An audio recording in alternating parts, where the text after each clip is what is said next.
గత 5 ఏళ్లు రాష్ట్రాన్ని పట్టిపీడించిన డ్రగ్స్ గంజాయిపై యుద్ధం ప్రకటించింది ప్రభుత్వం. ఓ పక్క గంజాయి బ్యాచ్ని పట్టుకుంటూనే మరో పక్క రాష్ట్రంలో యువతకు డ్రగ్స్ పై అవగాహన తెప్పిస్తున్నారు. ఈ శ్రీ సత్యసాయి జిల్లా పెనుకొండ నియోజకవర్గం పెనుకొండ పట్టణంలోని అన్ని పాఠశాలల కాలేజీల్లో చదువుతున్న విద్యార్థులకు డ్రగ్స్ గంజాయిపై అవగాహన కార్యక్రమం నిర్వహించారు. మంత్రి సతీవమ్మ మాదక ద్రవ్యాలు వాడకం వల్ల జీవితాలు పాడవుతాయని, మాదక ద్రవ్యాలకు మత్తు పదార్థాలకు దూరంగా ఉండాలని, వాటిని వినియోగించే వారిని గుర్తించి వెంటనే టోల్ ఫ్రీ నెంబర్ ద్వారా ఫిర్యాదు చేయాలని తెలియజేశారు. విద్యార్థులతో మాదక ద్రవ్యాలకు దూరంగా ఉంటామని ప్రతిజ్ఞ చేయించారు.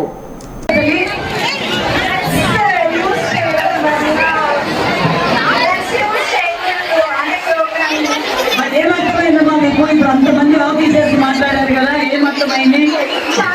మరి మీ ఫ్రెండ్స్ అందరికీ నువ్వు ఏం మెసేజ్ ఇస్తావు చెప్తాను.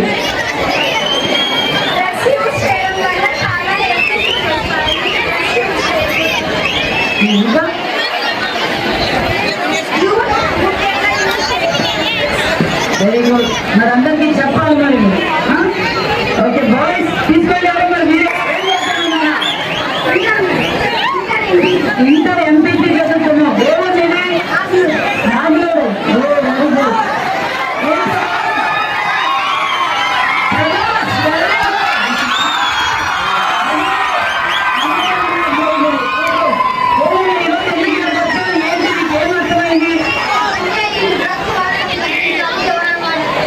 అమ్మాయిలో గట్టిగా మాట్లాడారు, నన్ను గట్టిగా మాట్లాడు.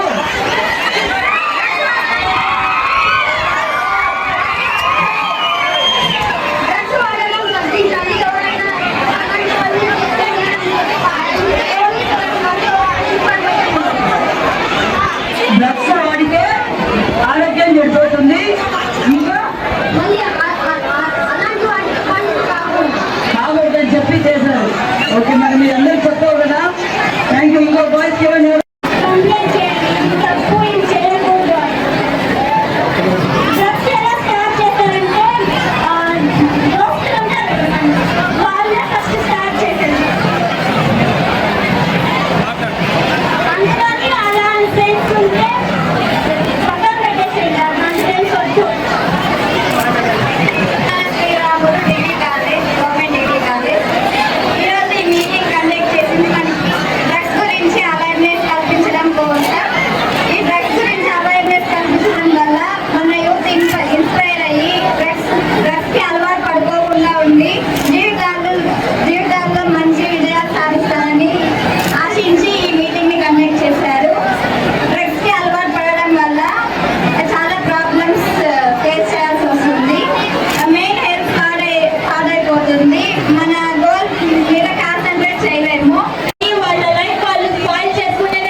గంజాయి వాడడం వల్ల ఏ విధమైన పరిణామాలు వస్తాయి, ఏ విధంగా నష్టమైపోతుందో, జీవితాలతో